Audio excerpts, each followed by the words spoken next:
There are fewer than 30 men in the world qualified to drive Formula One. A mere half dozen, perhaps, to win. At this moment, I'm inclined to think you're not one of them.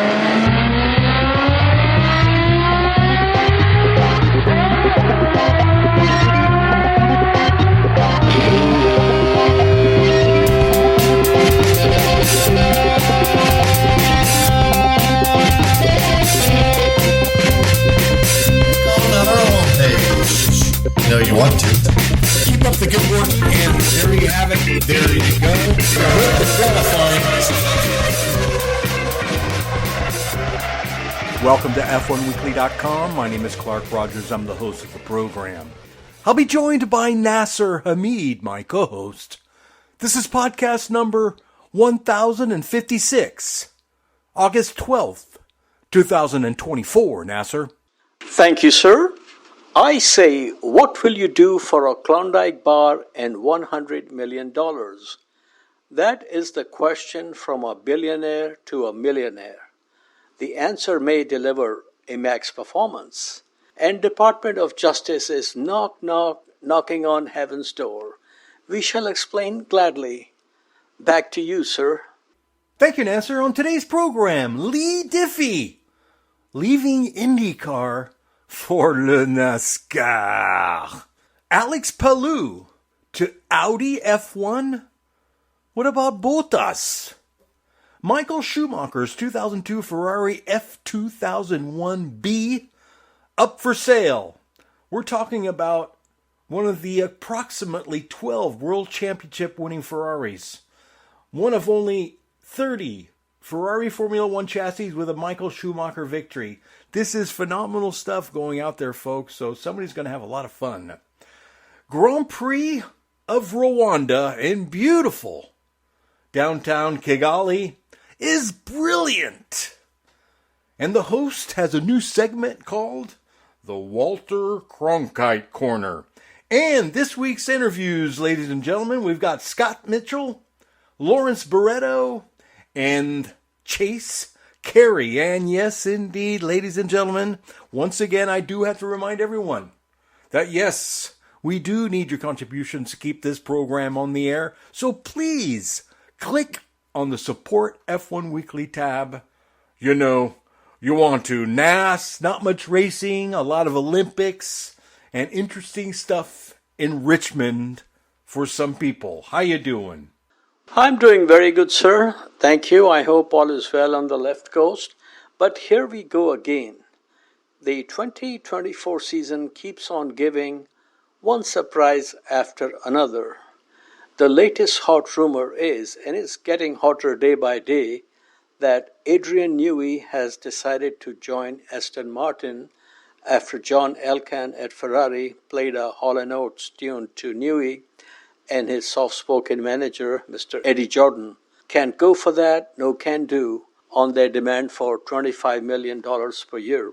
And you know, I have referred to this ItaliaRacing.net website, and they are very good, and they do put a lot of good information out there. They are very critical of John Elkann of letting this wonderful opportunity slip by. Now, this amount, $25 million per year, as we all know, is Tim Horton's tater tots for Mr. Stroll. If he can pay Adrian $25 million, imagine how big the check will be for Max. I have a feeling in the windmills of yours, the boss's mind, there is massive turbulence and a desire to see his son say happy trails to Christian Horner and whoever is left in Milton Keynes in or at the end of 2025. If this happens, who will be odd man out at Aston Martin? A driver in his 40s who has not won a race in over a decade? Or a young whippersnapper who, according to the most credible person in the paddock, who as we all know is Pedro de la Rosa, is about to unleash his talents after... How many years has Lance been in Formula One now, sir? 6 or 7 years already? I believe it's 7 years, sir. Wow. So he's getting that 7-year itch to perform. So that's very comforting to know, especially if you are Fernando Alonso. Now, I am thinking maybe there is more to the story because even Toto Wolff can find out from Wikipedia the whippersnapper and team owner share the same nationality and last name. In the final analysis, I expect a text message coming from Pedro de la Rosa saying, Nando, blood is thicker than gazpacho.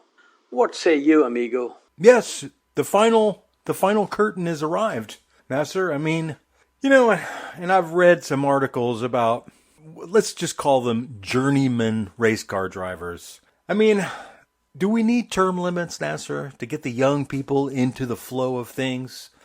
Because, yeah, listen, nobody likes Fernando more than I do. I am the top kahuna in his fandom. But there are other people trying to get into Formula One, and even Mark Martin eventually threw in the towel. But you know, he was able to go, you said Mark Martin, right? Correct. Yeah, he was able to go so long because he had, you know, who his sponsor was. Of course. Thank you. So maybe Alonso needs to contact people at Cialis, get this thing going a few more years. Perfect for Rwanda. Yes. Now, you're a music man. You remember the song, I Hear You Knockin', But You Can't Come In? Probably one of your favorites. I hear you knocking, but you can't come in. Bum, bum, bum, bum. There you go. Well, Liberty, your favorite corporation, has confirmed DOJ, also known as Department of Justice of the wonderful United States of America, has come knocking on their door. Just like in the movie My Cousin Vinny, DOJ is accusing Liberty Media of aiding and abetting in not allowing Michael Andretti back into Formula One, this time as a team owner, and they have some questions. Well, I just hope when DOJ shows up for a meeting in the morning with Mr. Greg Maffei in his executive suite, they bring some sour cream donuts and a Glen Fry CD featuring The Heat Is On. Now, this is just me thinking, just me as a race fan, nothing more, nothing less. The end game, as I see it, will be a typical corporate face-saving SOP. Liberty Media will allow Michael and his team to enter Formula One without admitting any guilt or wrongdoing. Now, if you recall, when we had a chat with Mario Andretti a few months ago, the first thing he said, because I asked him about this DOJ getting involved, and first thing he says, I want to make very clear that we did not approach DOJ. The U.S. Congress asked him to come and explain what is going on. And what does Mr. Judge Wapner of podcasting, which is you, has to say on this Department of Justice getting serious like Jane? Well, Liberty has, their hands in a lot of entertaining industries. Ticketmaster, Live Nation. So they've been under the DOJ microscope for some time. This just pushed them over because, let's face it, Mario Andretti and the members of Congress, most of them, are about the same age. So these people remember Mario, and Mario's going to get a lot of support from these guys. So it's going to be interesting, but you're right. Eventually, Michael will be able to get the old fur coats out of the closet, get back on the Concorde, and start driving again in Formula One. And if you look at people who are backing his IndyCar team and his IndyCar project, there's a company called Group 1001. These people are, let's just put it this way, they don't stop at 7-Eleven for coffee or Waffle House for breakfast in the morning. So when you have money is power, you have contacts, you have influence, and when the Department of Justice tree starts shaking, then, cats and rats are running around saying, yes, sir, because that's a very powerful... Actually, I was thinking, this antitrust law is based on Sherman Act. Now we are in modern times. I think it should be now called the Caterpillar Act, because if you don't comply with their rules and regulations, they will bulldoze you. Mr. Bill Gates, long time ago, also heard from Department of Justice, and recently Google was also in the news. So this is a very powerful arm of the U.S. government. To deny Michael Andretti on the ground that they don't bring any value and they will not be competitive in first year. Gee, how competitive is Alpine, Kick Sauber, Haas. So I don't think they have a good argument. And now that they are meeting, they have met their match now. And let's see how that goes. And I would like to see this thing resolved out of court, peacefully, so we don't have bad blood or mud on our beloved sport. So we'll keep an eye on what's happening. Now we come to your favorite team, of course. Next on the agenda, Alpine powered by Mercedes. Oh, that sounds so beautiful. That's called adding value. That's like Mercedes running with a Honda engine. The question is, will it be driven by Mick or Mick's son? Alpine has become Lusitania off the grid, sinking slowly. Even the German power plant may not be able to save it.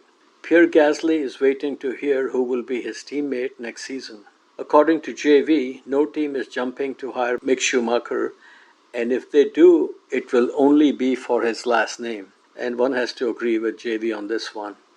So the favorite now is Mick Doohan's son Jack. He has been an Alpine junior for a few years, and they need to provide him a seat in 2025 pronto, or he will do a Piastri Twitter on them. I had a brief chat with Jack Doohan at Miami, and he was willing to do an interview, but he said you have to go through the team PR, and you know how that is, especially on a Sunday. So who would you like to see, not they will hire, but who would you like to see at Alpine? Mick Schumacher. Why not? It's not like they're going to do anything exciting. Throw the kid in there, give him another season. Why can't we be loving people? There you go. Now here is the real escargot in the deal. With Oliver Oakes appointed as team principal with the full blessing of Briatore and Renault Group CEO Luca Di Meo, he may have his own agenda for the second seat, and this gets very interesting. The standout rookie in Formula 2 is Paul Aron from Estonia, who used to be in the Mercedes Junior program, and he's still very young. He drives for High Tech. And who owns High Tech team? Survey says Oliver Oakes. Then there is Lance Stroll of Siberia by the name of Nikita Mazepin. Apparently, a major cash investment was made in High Tech from Lawrence Stroll of, listen to this, you're concerned about Kigali? This gentleman is from Kazakhstan. This man apparently has no interest in motor racing, and according to published reports, he may be front man for Dmitry Mazepin. Let's see how this charade is played out in the coming days and weeks. All I can say, it will be a shame if Nikita is back in Formula 1. No stinky feeling against him or his Papito's fertilizer company, Uralkali, but please, not at the expense of Jack Doohan. And sir, now we come to Don't Cry For Me, Argentina. Juncos Hollinger Racing, part owned by the owner, who is from Argentina, Ricardo Juncos, and we have interviewed him a couple of times in the recent past.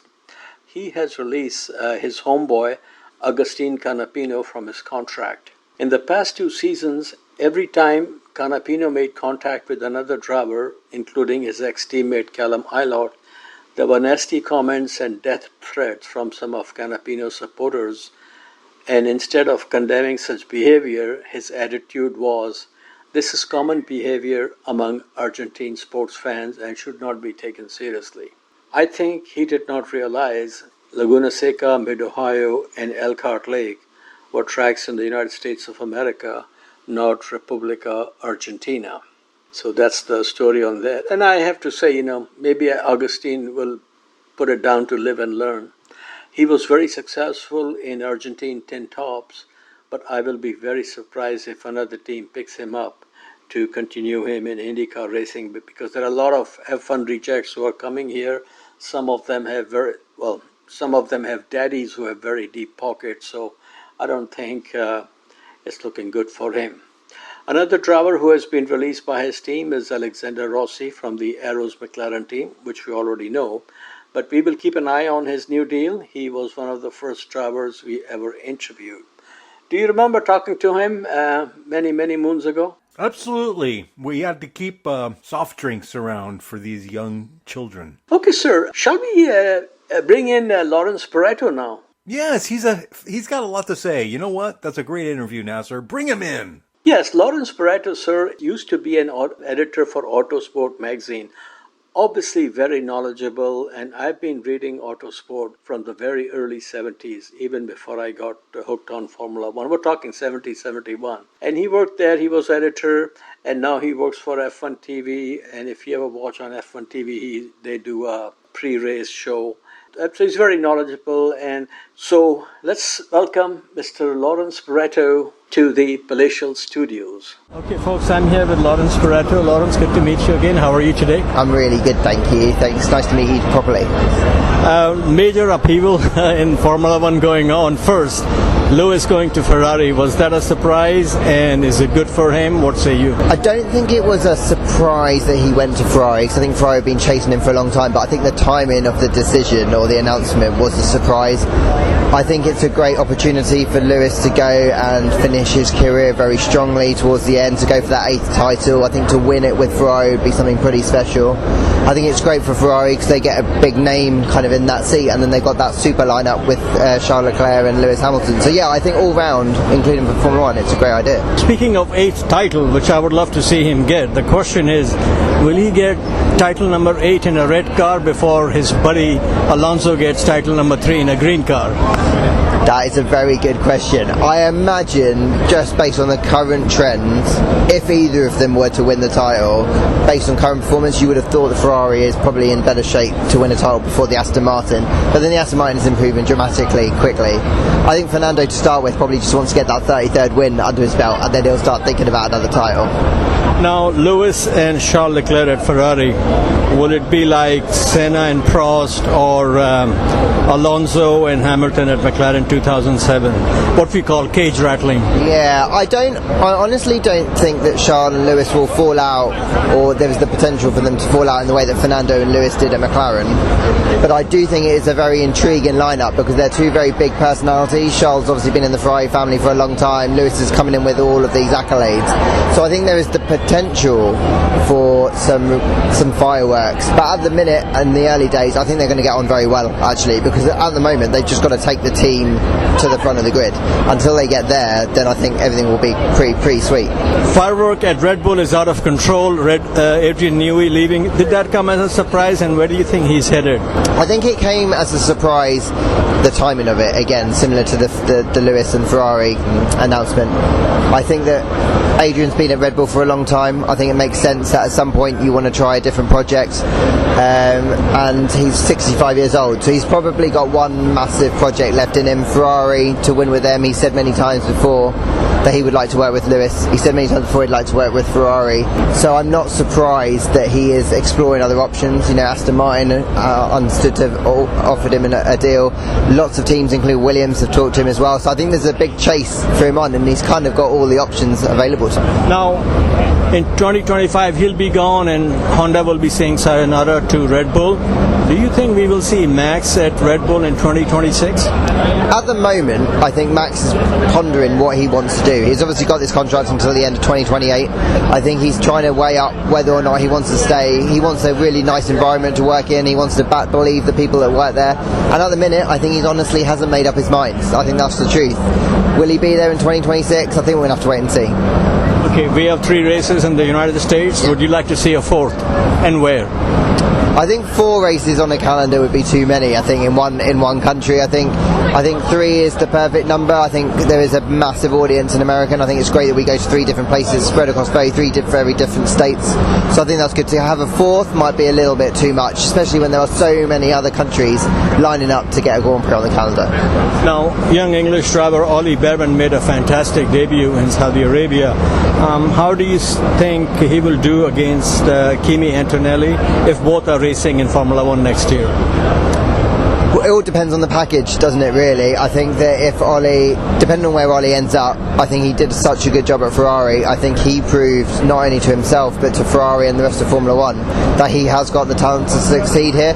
I think it also proved to Toto Wolff that Kimi Antonelli could step up, because if Ollie could do that kind of job, I think there was the belief that Kimi can do the same job as well. So I think their rivalry will just depend on the cars that they're in and the relative performance, because obviously if one team is better than the other, they won't be racing each other. Logan Sargent is the only American driver in Formula One. Do you think he will survive the rest of the season? At the minute, it seems like Williams are giving him every chance to prove that he deserves to stay in that seat. Will he stay until the end of the year? God, you're going to have to ask James Vowles that. Now, Formula 2 is the official feeder series to Formula 1. What can be done to help people who win Formula 2 championship to get into Formula 1? Because what I see, if you win in your first year, you're in. But if you're doing second or third year, you're on slippery slope. Can Formula 1 do anything? Well, I think at the minute, Formula 1 is in a spot where you've got the 20 best drivers on the grid. So there aren't always going to be that many openings from one year to another. So I think that it isn't really a case of having to do more about it. It's just the drivers coming through have to prove head above heels that they deserve to get a spot in Formula 1. Like, we're already talking about the fact that Kimi Antonelli, Oliver Behrman could step up next year, and the championship's only 3 rounds old. So I think that shows that if the talent is there, there is the potential for them to step up. I'm sure you heard the US Congress is looking into why Mario Andretti and Michael Andretti's team was not allowed. Do you think it will affect on the decision made by Formula 1? I don't really have a comment on that, to be honest. You want to be PC? I just don't really have a view on it. Like, the situation has been going on for a long time now. I think it's very clear that Andretti are keen to enter Formula 1. I think Formula 1 were very clear when they said that they would welcome GM and Andretti in 2027, I think it was, or 2028, I can't remember the dates. So I think there is willing from both sides. Just for whatever reason, they haven't reached an agreement at the minute. Who will be Nico Hülkenberg's teammate in 2026 at Audi? If I had a crystal ball, I think it's clear that Audi have a favourite in mind. I think they are very keen to have Carlos Sainz in that seat. Whether or not he will accept that will depend on the opportunities elsewhere on the grid. Obviously, at the minute, there are seats available at Red Bull, there are seats available at Mercedes, so we'll just have to wait and see. I think until those are filled before Sainz will decide what he's going to do about Audi. You've been following this for a while, and I've been enjoying your work for a long time.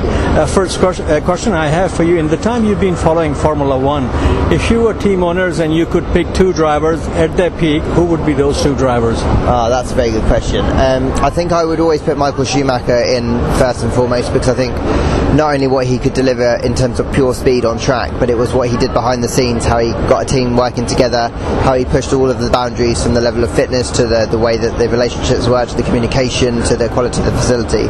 I think he was just the ultimate team player, so I think I'd put Michael in that car. The second one is harder, because I think then I would want to go with someone maybe a bit more likes to drive by the seat of the pants, so maybe something like a Kimi Räikkönen, just because I think Kimi Räikkönen at his peak was so exciting to watch. He was such a great personality to have in the sport, and I think those 2 actually together would be a great partnership, and to have those 2 in the same team, see who would be better, would be a pretty cool thing to see.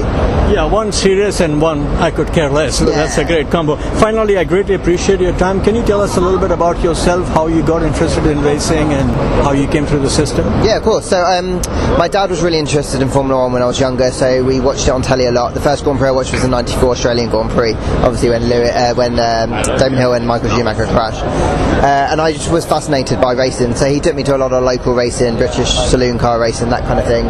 And then I decided pretty early on I wanted to be a journalist, I wanted to work in Formula 1, so I just kind of tried to make the pathway as clear as I could to that. I did a journalism degree at Bournemouth University, and then managed to get a job at a sport magazine where I said I wanted to do the Formula 1 writing, everyone else wanted to do football, cricket, rugby.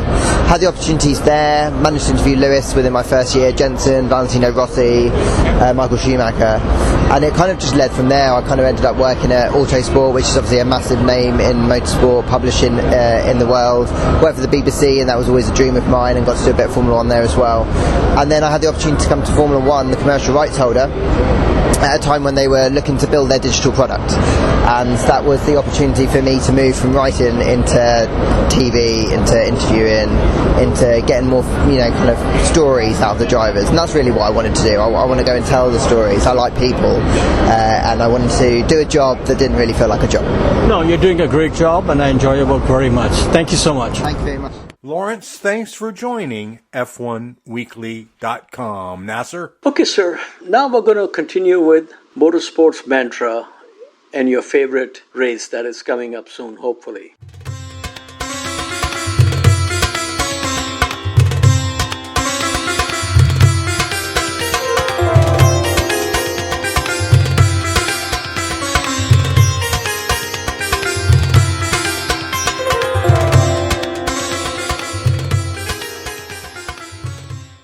Kyalami to Kigali, welcome to the new destination city. This is absolutely beyond amazing. Formula One is holding talks to stage a Grand Prix in Africa, not at Kyalami or oil-rich scam capital of the world, Nigeria or Angola, where there is a lot of oil in a place called Cabinda, but Rwanda. Let's take a quick look at this country. Nothing against this nation or people, just the facts, ma'am. Check this out. GDP per capita in Rwanda is US dollars $994 for the year 2023, last year. So that's $994, just under $1,000. Just as a comparison, GDP per capita of Singapore is US dollars $65,422. But wait, there's more. About 40% of Rwanda's population lives below poverty line. And according to Formula One people, they have the highest rate of productivity and GDP in Africa. And this country, I cannot believe, has 30 million plus to pay for an F1 race every year, which is a minimum 5-year contract. And if Bernie's rule is still there, automatic 5% increase every year. This can only happen from the mind of 1% of the 100% corrupt government officials. Based on facts on the ground, Kigali is more of a destitute city than a destination city. And I think what they are doing, Mr. Rogers, people in power, this is what I call financial genocide on their own people. Now I have to ask you, what say you, Monsieur Yves Saint Laurent? Do you like the smell of Rwanda replacing Spa? You really can't make this stuff up. It's so shocking. I mean, don't get me wrong. Kigali is a beautiful little city. It's rolling hills. They have a nice nightlife. There's things happening. But yes, 40% of its people live in poverty. None of these people buy Schumacher or Montoya paraphernalia. These people are suffering, folks.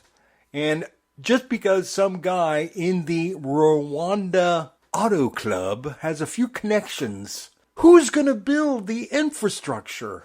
It's completely out of their league yet. Unfortunately, Domenicali, instead of sitting down and giving them the truth, strings them along like fly fishing. I think it's just, I am at a loss for words. Well, how these things work in countries like that is, you said, who will build the infrastructure?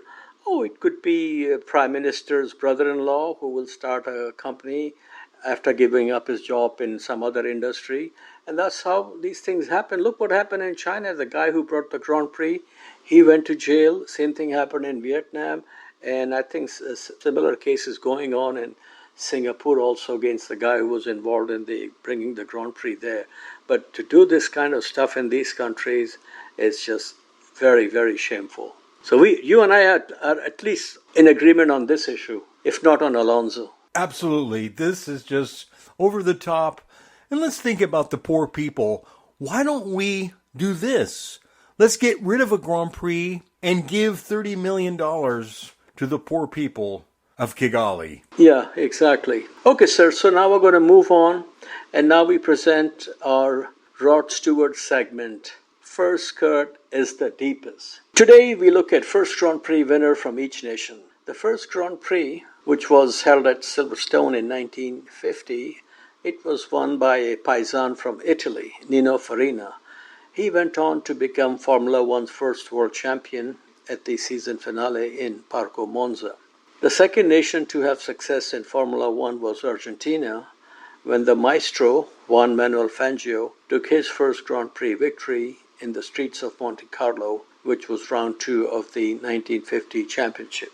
Interestingly, it was not until the 1953 French Grand Prix that we had a Grand Prix winner who was not from Italy or Argentina. Now keep in mind, I am not including the Indy 500 winners because we're talking about Grand Prix winners. The 1953 French Grand Prix took place at the Reims Street Circuit, and after a long race battle, Mike Hawthorn from jolly old England in a Ferrari won the race over Fangio in his Alfa Romeo.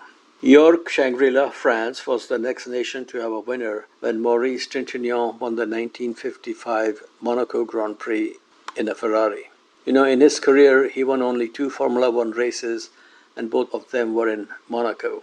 1959 was a very good year for 3 drivers who took their first Grand Prix wins. The season opener in Monte Carlo, the race was won by Jack Brabham, and by doing so, he became the first Australian Grand Prix winner. And he was driving this beautiful little rear-engine Cooper Climax, and he would go on to win the first of his 3 championships at the end of the 1959 season. Joe Bonnier in a BRM became the first Swedish winner at Zandvoort, and this turned out to be his one and only victory. Third man to score his first Grand Prix victory in 1959, also became the youngest winner at that time. And this was at a track 90 minutes was where I am, Tampa, FLA, at a place called Sebring. The winner was Bruce McLaren in a Cooper. McLaren's record of youngest race winner will stand till the 2003 Hungarian Grand Prix. I can't seem to find the face of this new youngest winner in my mind. So, Mr. Rogers, who could that be? Please help me make it through the podcast. Oh, it's really simple. It's the most talented driver that's on the grid today from Spain, and his name is not Carlos. Oh, it's the machismo. Fernando Alonso, of course. 1960 Parco Monza was a historical race, a case of first and last Grand Prix win.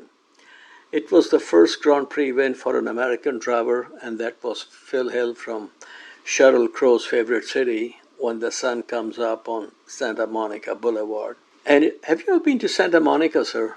Of course. You like the town? It's very sweet and loving right there next to Huntington Beach.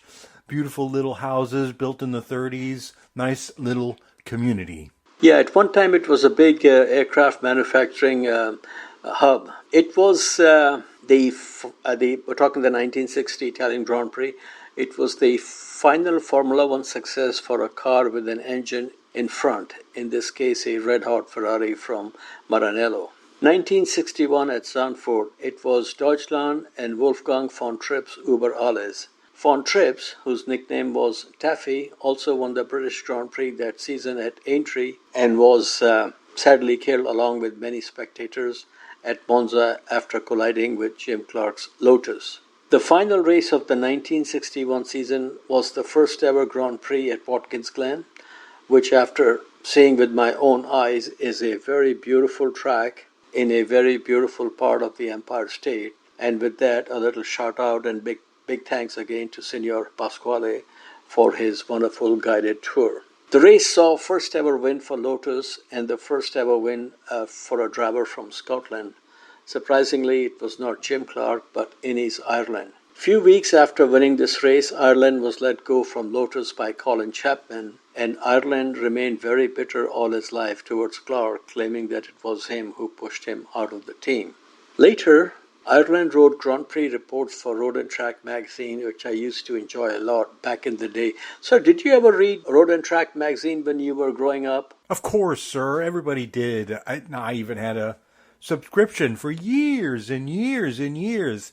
It took me years just to get rid of them all. So, yes, Road and Track was great. You can get all the stats, the updates on the Formula One races, because in the old days, there wasn't any Formula One on television. Yeah, and speaking of Road and Track, Rob Walker, whose car Innes Ireland was driving when he won the US Grand Prix, he also wrote Grand Prix stories for them. The opening round of the 1967 season in South Africa saw first ever Grand Prix winner from south of the border down Mexico way. Pedro Rodriguez was the winner in a Maserati-powered Cooper. So unexpected was this victory that the organizers did not even have recording of Mexican national anthem, so they played Mexican Hat Dance.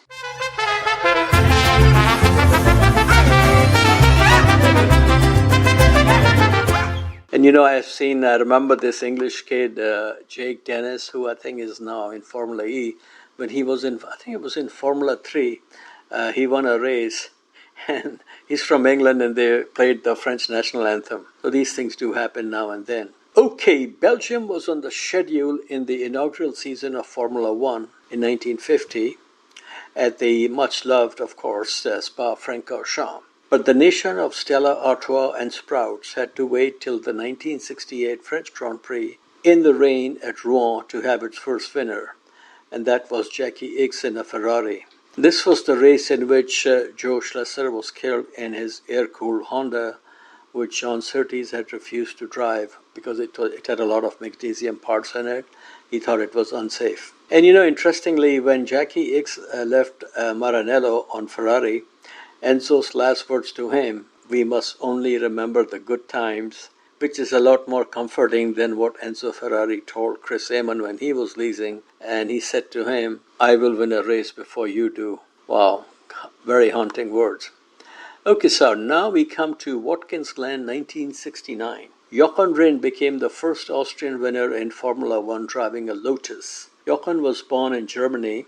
His parents were killed in a bombing raid on Hamburg during the Second World War. He was brought up by his grandparents in Graz, Austria. They were involved in spice trade. In school, he met Helmut Marko, who went on to become Doctor of Jurisprudence and highly efficient in prescribing your services are no longer required to many young drivers. When I was talking to, I did not say this to him, when I was talking to him, he was talking about some of the drivers that were let go. And he said, "This is not acceptable to us." And if you do a Dr. Marco and Jaime Alguersuari search on YouTube, you can see a situation where in front of their pits, poor Jaime is trying to explain what happened, and Dr. Marco is just staring at him. And then after Jaime makes his second attempt to explain, Dr. Marco says, "We don't accept." I'm glad he accepted me for an interview, so my feeling donkey to him. Okay, sir, moving on. Parco Monza 1970. Swiss timing rings first ever win for Clay Regazzoni, and only I think it was his fourth or fifth Formula One start for Ferrari. Now this was on the weekend. Jochen Rindt was killed on Saturday. 9 years later, in 1979, at Silverstone, Regazzoni gave Frank Williams his first Grand Prix win. And Frank, for years and years till he passed away, had a painting of that in his office. The season 1970 would also see the first ever win for a Brazilian driver when Emerson Fittipaldi took victory at Watkins Glen in what was his fifth ever start. I think it was like Regazzoni, he won very quickly, driving for Colin Chapman. Jody Scheckter from South Africa takes his maiden win at the 1974 Swedish Grand Prix at Anderstorp, driving for Ken Tyrrell. 2 years later, at the same track located in the Swedish boonies, and I've been to this track, Scheckter gave the Tyrrell six-wheeler its only Grand Prix victory, and quite a day that was. 1978, towards the end of the season in Montreal, local yokel Gilles Villeneuve wins his first race in the beautiful Ferrari 312 T3. His son Jacques never won his home Grand Prix, but did become and remains so far the only Canadian Formula One world champion. And sir, as I've said many times before, Gilles is one of the very few Formula One drivers like Ronnie Peters and Gerhard Berger who were well liked by everyone. Enzo Ferrari went so far to say Gilles reminded him of Tazio Nuvolari. Now that compliment is on the same level as Enzo saying to Mario Andretti, "I have no price for your talents." And with that, we come to our eternal favorite Dijon-Prenois. This track hosted the 1982 Swiss Grand Prix. For the first time, we had driver from Finlandia on the top step of the podium, Mr. Keke Rosberg, who was born in Stockholm, Sweden, driving for Team Willie. And from here, it just gets better. Percolated Colombian Juan Pablo Montoya took an impressive maiden win at Monza in 2001, driving the BMW-powered Williams. Robert Kubica, the Bobby Vinton of motorsports, in other words, Polish Prince, became the first and only Grand Prix winner from his country by taking victory in Montreal in 2008, driving the BMW Sauber car, and this came after surviving a horrific crash at the same track the previous year. All rise now. May 13, 2012. A day that will live in motorsports infamy. Man from Maracaibo, Venezuela, beats hombre from Oviedo, España, to take his monumental and very historical first Grand Prix win in Barcelona. The image of Maldonado being hoisted by Alonso and Raikkonen is one of the most beautiful motorsports memories for me.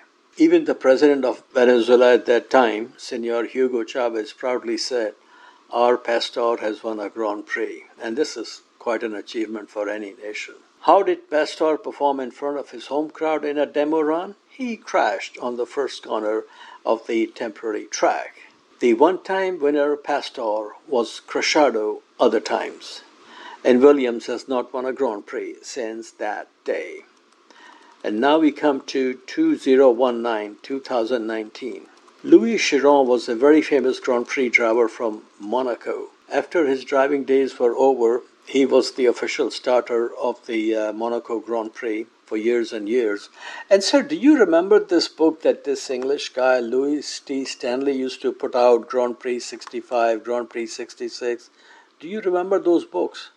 Yes, I have a few of those books. Yeah, I used to read them again and again at the British Council Library in downtown Karachi back in the day. And I saw a lot of his pictures. In those days, guys would be standing in the middle of the track to start the race and also to basically do the checkered flag. But he never won a Grand Prix, and that honor went to his hombre, Monsieur Charles Leclerc. His victory in Spa came in 2009 on board a Ferrari. And next year he will have a new teammate, LCH. And I have a feeling the 2025 season will be gunfight at the OK Corral, not in Tombstone, Arizona, or near Tombstone, Arizona, but in Maranello, Italia. Are you looking forward to that, sir?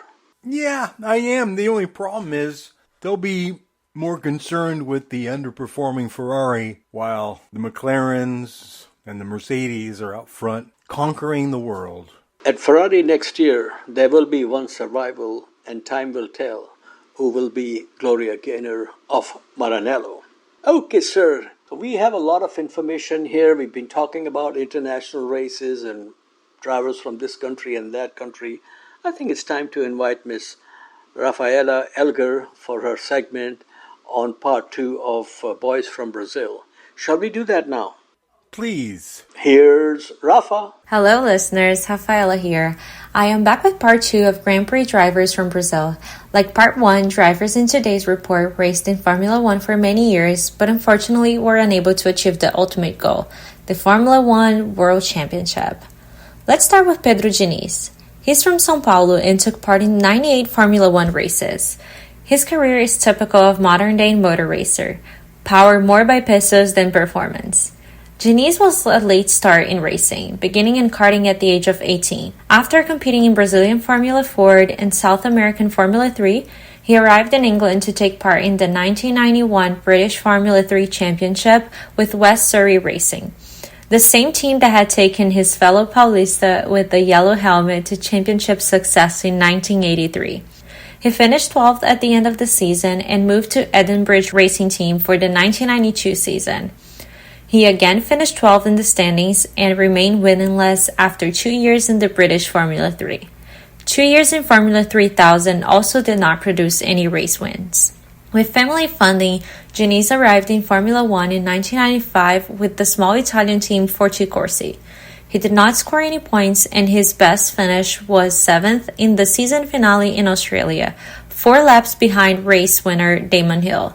Change of teams from Forte to Ligier produced 2 points in the 1996 championship from 6th place finishes in Barcelona and Monza. Third season in Formula 1 saw Diniz at Tom Walkinshaw run Arrows team in 1997. He retired in the first 10 of the 13 races of the season. The 2 points he scored came from 5th place in the Luxembourg Grand Prix. In 1998, he finished 14th in the championship with 3 points. His final 2 years in Formula 1, 1999 and 2000, were with Sauber team. In 1999, he again finished 14th in the championship with 3 points, and he did not score any points in his final Formula 1 season. Next, we look at the racing life of Mauricio Gugelmin. He came from Joinville in the state of Santa Catarina. His father was a timber merchant like Jackie Stewart's team owner Ken Tyrrell.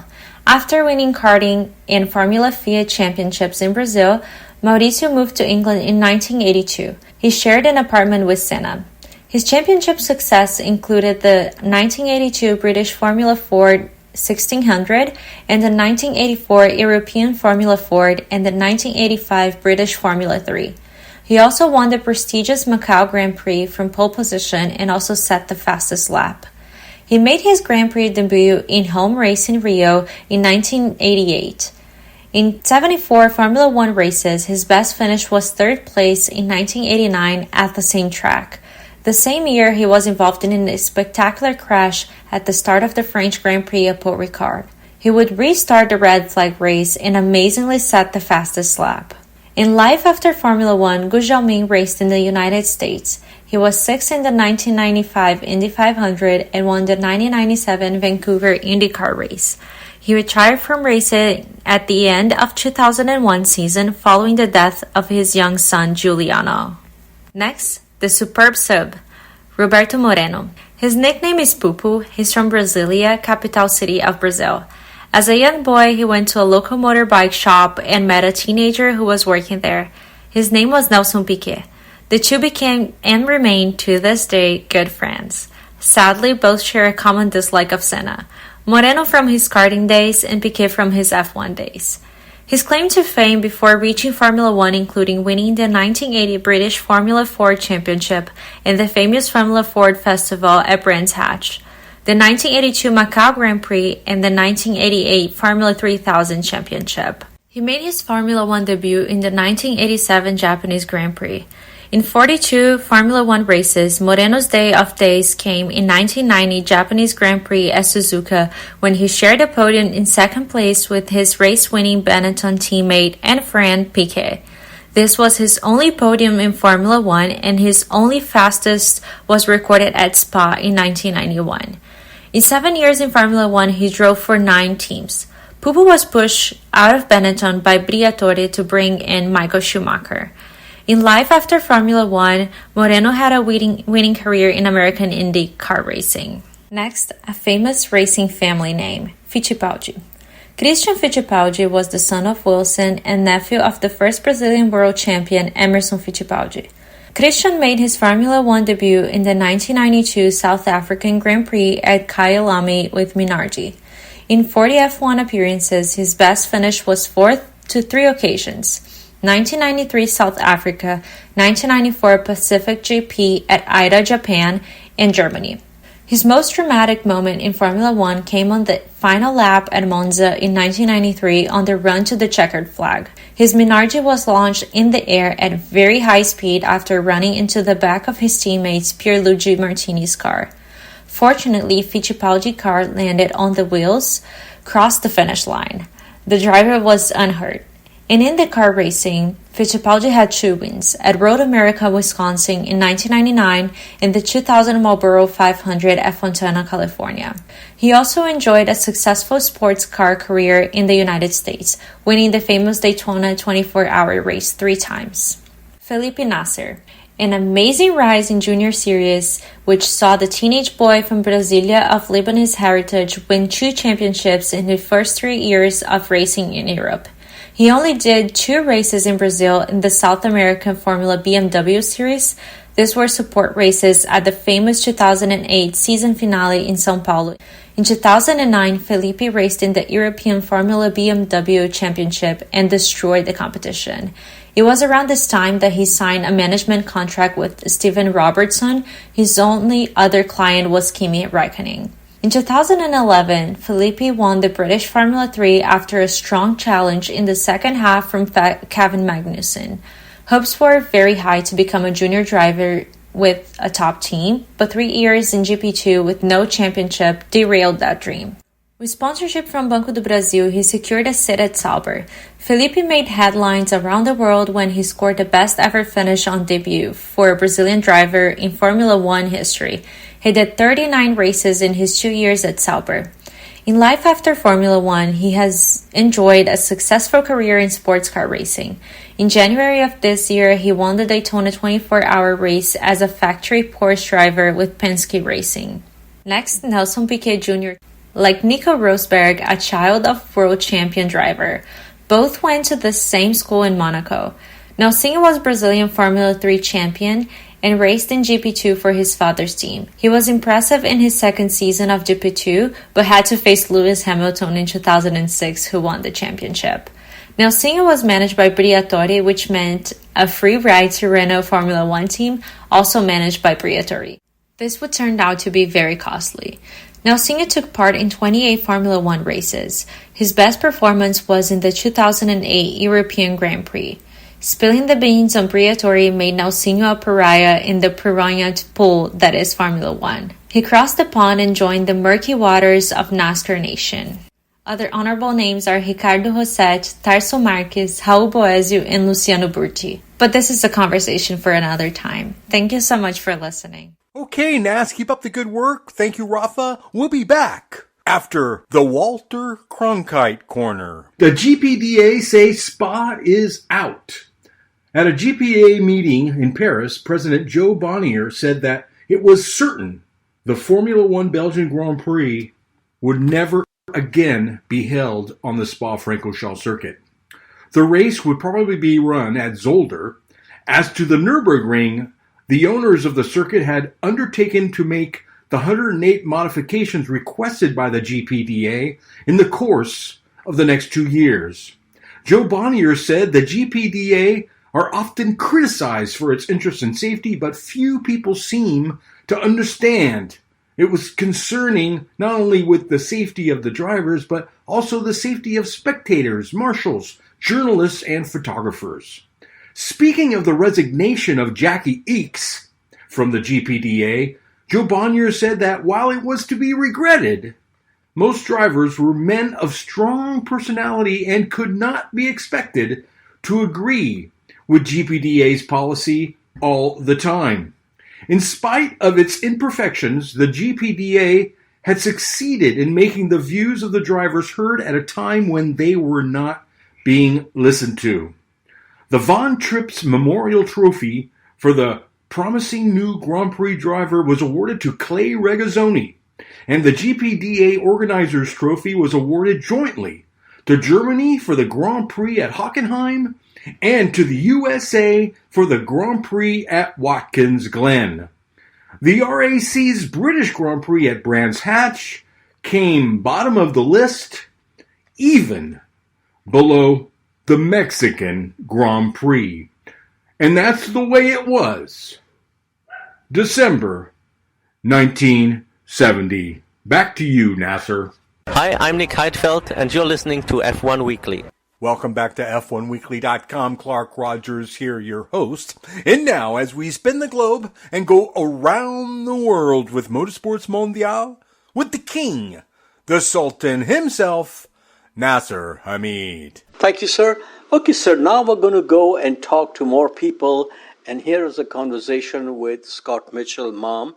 He is now working with some people who are, Glenn Freeman is one of them, very good journalist, and so is Scott Mitchell. They are at an organization called therace.com, and I go to their website, and this gentleman is very knowledgeable. Ed Straw is the other one, and I've never met Glenn Freeman, but I enjoy his work very much, but I've met Ed Straw and Scott Mitchell. So here's a conversation with Scott Mitchell. Please enjoy this, and I would like to thank him for his time.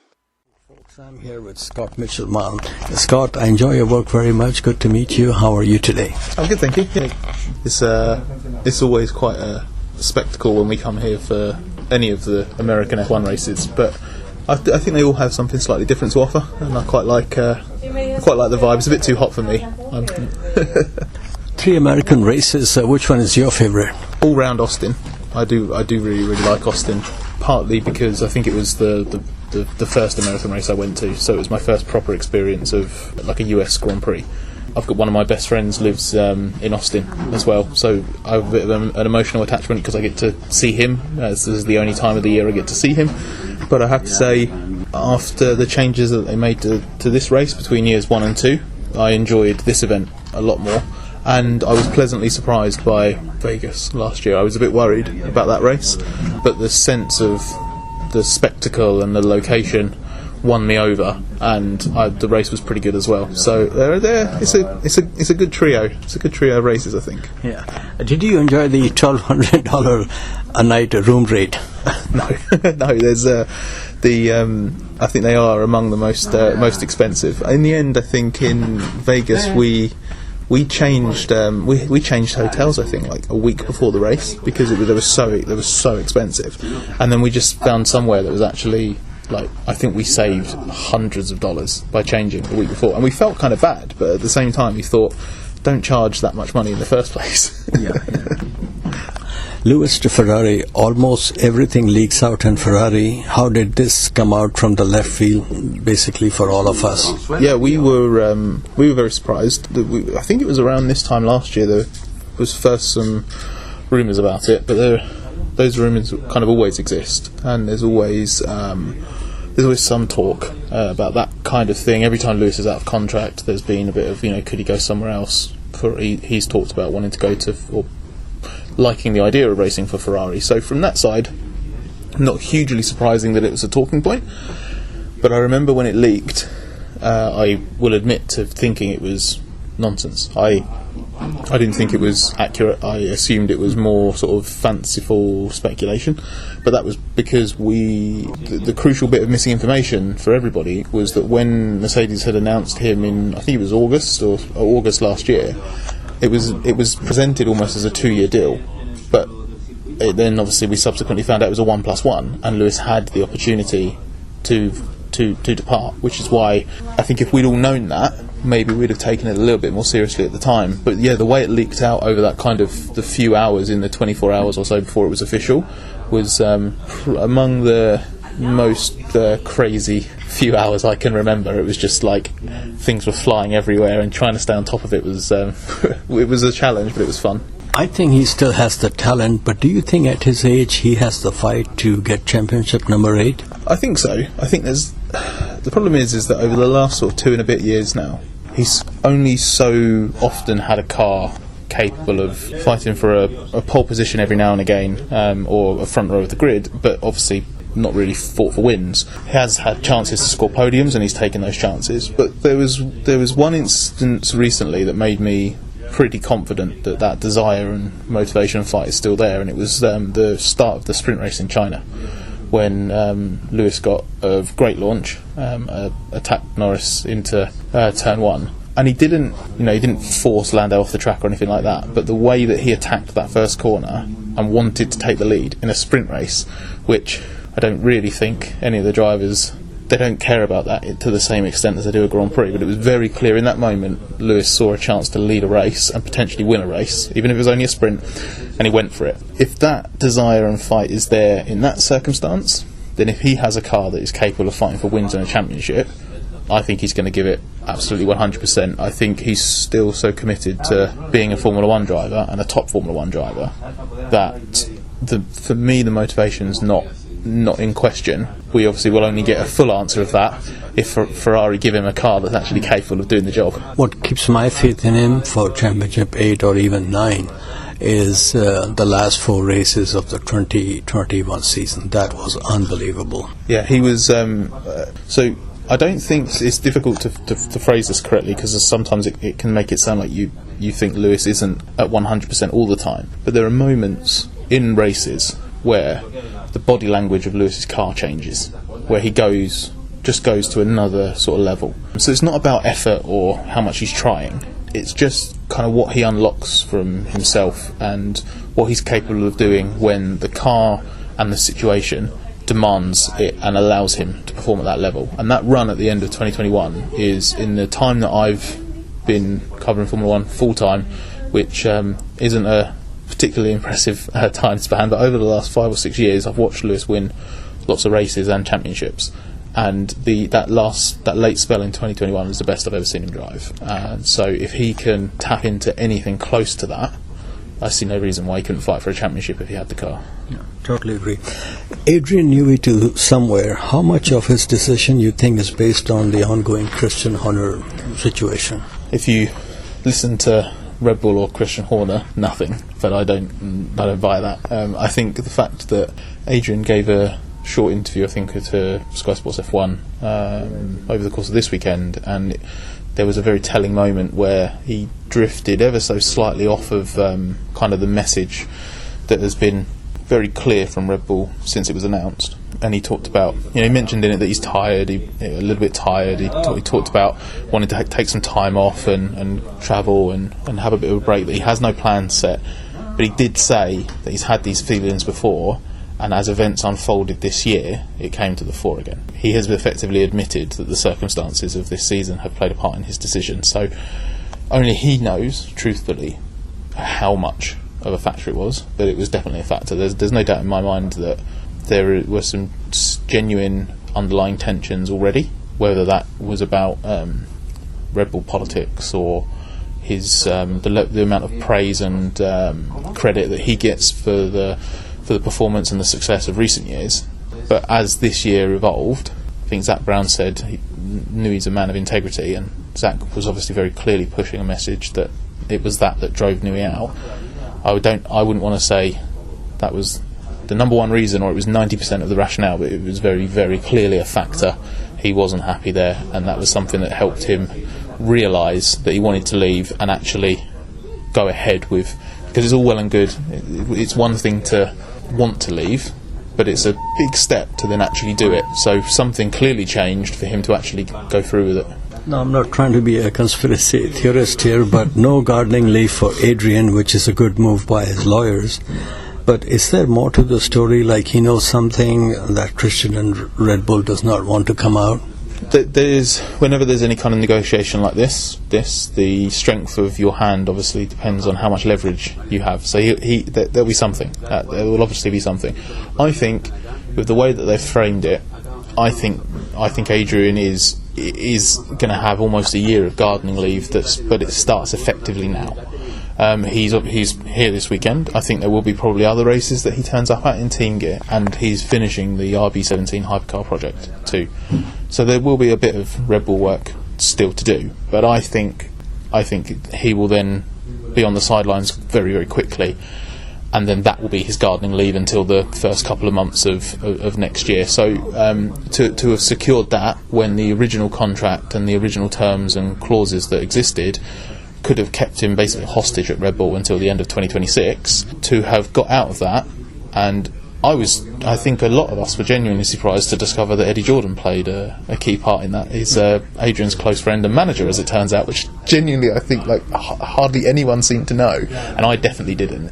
They've played that very well, and then there will be something. It could be as straightforward as with the stuff that is going on at Red Bull and with Christian. The simplest scenario is to let Adrian go, because it would not be beneficial for them to have concurrent legal negotiations and battles, and you wouldn't want anything to come out from the Horner Red Bull Adrian situation that could potentially negatively impact anything else. I think EJ loves a good cut. Okay, with Adrian Newey and Honda gone from Red Bull by the end of 2025, do you think the 2026 Red Bull car will be Max's W13?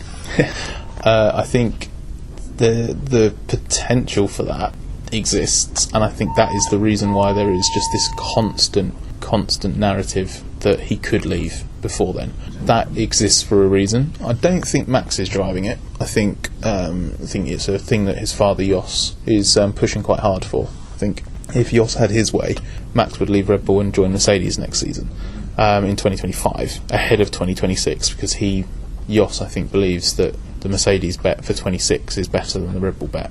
And I think ultimately the strength of the Red Bull car in 26 will depend on whether you believe Adrian was key to it, or whether it is the wider technical group led by Pierre Vacher. The engine is the thing that I have the bigger question mark over, because the process of building a Formula 1 engine is enormously complex, and you have seen in this V6 turbo hybrid era that established successful engine manufacturers have screwed it up and got it wrong. Red Bull's doing it for the first time. Now they are recruiting very, very skilled, intelligent, experienced people to lead that project and be part of it, and there is meant to be some forward input of some kind. But the V6 engine is one thing, the energy recovery system and the MG UK and the battery is a whole other level of challenge, and you only have to look at how much Renault and Honda struggled, and Ferrari in the first year or two as well, to maximise that. I think that could be what tripped Red Bull up. So I think there's every possibility that the car could be quite good in 26, but the engine could be a missing link potentially. I think we're going to have a 2026 Ford GP2 engine, but that's just my take on it. Okay, what is your take on Formula One's rejection of Andretti Global's entry despite being approved by FIA? To me, it screams GREED, all in big, bold, capital letters. What say you? Money is obviously the key factor, which to me is only valid if there is genuinely nothing credible about the team that wants to come in. I sincerely believe that the commercial rights holder is correct to protect the existing 10 teams against weakening the grid by letting in a team that wouldn't add anything, would be uncompetitive and wouldn't take it seriously. But the more that comes out from Andretti and General Motors, the more I believe that that's not them. They're clearly serious about it. They are putting in place a lot of things that are good. I'm not convinced by all of it. I think, and this isn't because I don't think you can run a team out of the US or anything like that, and I don't believe there's any reason to think that if it's staffed by people in the US rather than people in Europe, it will be worse, because I have no evidence to believe that for whatever reason Europeans can run an F1 team better than Americans. It's not about that. It's just that the what's the best word to use, the complications of trying to get people that have existing F1 knowledge, most of that knowledge base is in Europe just because of where all the other teams are, trying to get those people to live and work in America, especially ones that have families, can be really tricky. And we see that on a smaller scale with teams in the Italian teams, and what Audi's doing at Sauber with a team based in Switzerland. Trying to get people from the UK, for example, to go there is difficult enough. Trying to get people to trade that for the US, which is so far away from what they know, which can have complications from an employment perspective and a complete change of life, especially if you have a family again, that's really difficult. So I like that they're putting together this UK base. I think that it depends how big a part of it the UK base becomes. I think it has to be taken seriously, and probably more seriously than it's being given credit for. The one thing I'm concerned about with what F1 has done is some of the arguments that they've laid out don't really make sense, and I would quite like to have a clearer idea of how that has changed, because some stuff just doesn't stack up, and I've got a bit of a fear that it kind of doesn't matter what Andretti and General Motors put forward. I think they'll just get the commercial rights holder will find a reason to justify rejecting them, and I do worry that there's nothing Andretti and General Motors can do to make F1 say yes. Well, I think in that case, the Formula One people needs to be introduced to an entity here called the U.S. Congress. They are now looking into this on antitrust ground, and sadly for Liberty Media, they are U.S.-based, so they will come under these regulations. Do you think the wrath of U.S. federal government will come down on Formula One soon? Tricky to say. When a few of the team bosses were asked about this, they've taken the kind of easy way out and said they're not experts in the US system, so they can't comment. And I would say it's a little bit similar for me in that I don't know to what extent that influence can reach. The one thing I would say with it is that if Andretti and GM have certain people on side and have political weight behind them, that is going to help their case in terms of applying as much pressure on F1 and Liberty from as many different directions as possible, because that is ultimately, I think, their only tactic now. I have felt at times like they have been unnecessarily antagonistic, and that maybe there would have been a little bit more room for diplomacy at different stages. It was this race a couple of years ago where Michael was going around trying to get teams to sign a petition to let them go in, let them enter, which just completely flew in the face of the process that exists. I believe that if processes exist, you should follow them, and they should be done properly. Where that obviously falls down is if the process is manipulated in any way, which is what clearly some people think is happening with this. Andretti has gone through the process, the FIA has said yes, and F1's coming up with excuses to say no.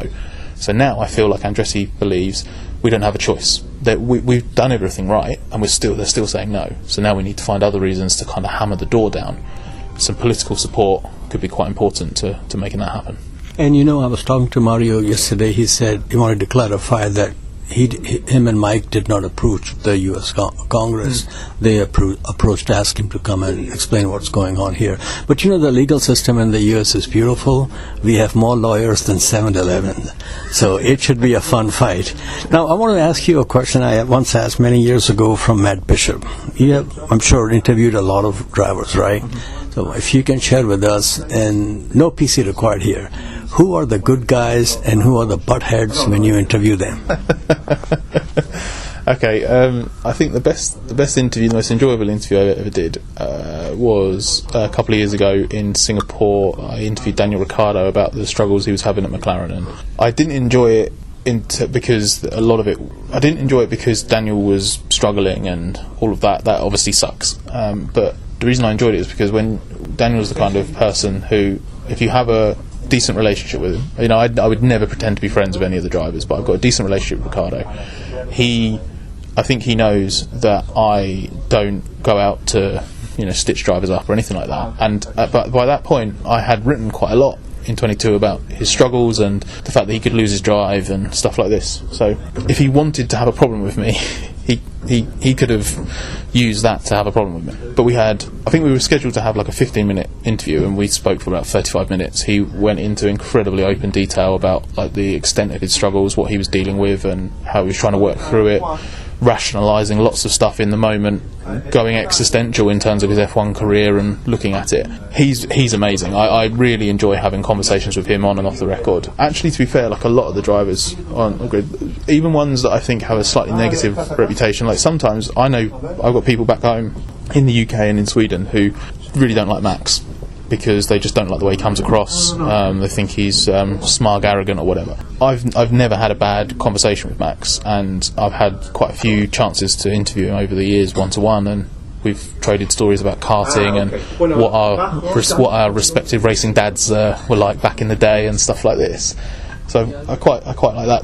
The ones that are difficult are the ones that I think have their guard up sometimes for understandable reasons, sometimes not. So I think even the worst ones that I've dealt with, I've still had good conversations with them. You've still had moments where the guard drops. Like Lance Stroll, for example, is someone I think a lot of people have as one of the more difficult people to interview. I would kind of describe him in that way sometimes. We have moments after qualifying in the race where you go and speak to him and he doesn't want to say more than 2 words, and it can be really, really frustrating. But at the same time, I've still had 15-minute, 20-minute conversations with him before where he's really impassioned talking about things like safety in karting and stuff like that, where you wouldn't think necessarily that this guy cares about this kind of stuff. So I don't think there's anyone on the grid who I think is a real arse, or anyone like properly like I never want to speak to this guy again. But there are a couple that are more difficult, let's put it that way. Well, we're going to bring one name that may be in that category. According to Matt Bishop, the biggest butthead was, is, and ever will be is Eddie Irvine. Have you ever interviewed him? I haven't, but I have heard stories along those lines, and I can absolutely imagine that those interviews or attempted interviews would go down the line of Eddie thinking he was absolutely in the right and the person interviewing him is absolutely in the wrong, and I wouldn't be able to get very far with that kind of conversation. I think I'd struggle. Yeah. That will be a first, right? Yeah, exactly. Like I say, even the ones that are really difficult now, it's not that bad, I don't think. But Eddie was from a different time in F1 and has a particular reputation, so yeah, I'm not surprised. You know, he's based here and doing very well in real estate business. I know he did very well for himself. He turned his earnings from F1 into just more and more money constantly, so maybe he's right to be arrogant. Like, he clearly knows something we don't. So if you want to buy $1 million beach house, call Eddie. I think I might need to just ask for a little bit of a raise to be able to afford something like that. Okay, thank you so much. Scott, thanks for joining F1Weekly.com. Nas, let's wrap it up. Okay, Mr. Rogers, le host, before we go to famous last words, any thoughts you have? How much are you suffering for the no Formula One? Well, I'm getting ready to go to Europe. It's a lot of technical stuff. And it's going to be interesting when we go to Zandvoort, Orange Country, with a lackadaisical Red Bull in front of his people. I think he's going to take it on the chin, try to be humorous, crack some jokes, while Lewis Hamilton goes on and wins the big bag of black licorice. Yes, sir. I am been watching a lot of motorsports of all types. I've been watching a lot of MotoGP races, documentaries. There are a lot of documentaries, in French language and German and French on people like Kenny Roberts, Giacomo Agostini, and Barry Sheen. And some of them have English subtitles, so I'm enjoying that very much. But what I'm really enjoying, even if I don't understand the language, is when they are showing races from Isle of Man, Salzburg Ring, Imatra in Finland. And, they used to have Grand Prix MotoGP motorcycle races in Yugoslavia and East Germany. So I'm really enjoying this. And today, before recording began, I was watching the 1984 German Grand Prix. Your man, Alain Prost, was leading and pretty much had the race won. But then Dunn blowed up, so he did not win. So I'm making the most I can of no motor racing by racing from days gone by on 2 and 4 wheels. Okay, sir, now we come to famous last words. Today they come from a gentleman who carried the F1 baton from Bernie to Liberty Media. Please note this conversation took place in open air, so the sound does not have the quality of EMI Studios. Here's Mr. Chase Carey. Thank you for listening. See you in a destination city. Ta-ta! Thank you and good night. Mr. Carey, hi. How are you? Sir, my name is Nasir. May I ask you a couple of questions, please? Sure. You guys have done a tremendous job in popularizing Formula One. Stefano and his team are leading it, so I've handed off the keys, so I'm not cheerleader now. So. But are you still involved with it? Not in any formal way. Oh, so really? I finished up as chairman a year ago. But you were there when they did the Netflix, right? Yeah. Was that your brainchild or Mr. Gracias? It was all of us. I mean, there's no one brainchild. You sort of all have you work together to create something that you think can benefit what you're trying to do. It's unbelievable what it has done. I was at Austin race a few years ago as a spectator, which is what I am, a fan, and it took me more than 4 hours to get out of the area. So I'm so very happy and 3 races here.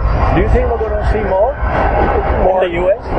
I think 3 probably for the short term is probably as much the right number, but just look, there's interest probably. There are other places we could go. I mean, I think you got to trade it off against other places but right now, Formula One's in a fortunate place where they got more people who want to race than, I think 24 is probably as many as we're going to have.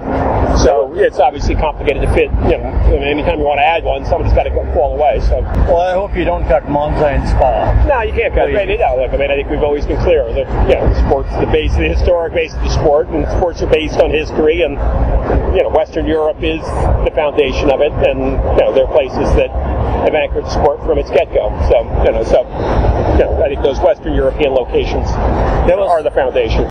There was some reports, quite a few reports that there's a trademark for the Chicago Grand Prix. So, any chance of a Formula One in Windy City? Yeah, I'm not close enough to really be the one to comment on it. So, I'm not involved. I think probably those sort of things you do to have optionality, they're not necessarily part of plans. Okay. And you're still at Liberty Media, or you're? I still have an advising role with Liberty Media. Okay. Thank you so much.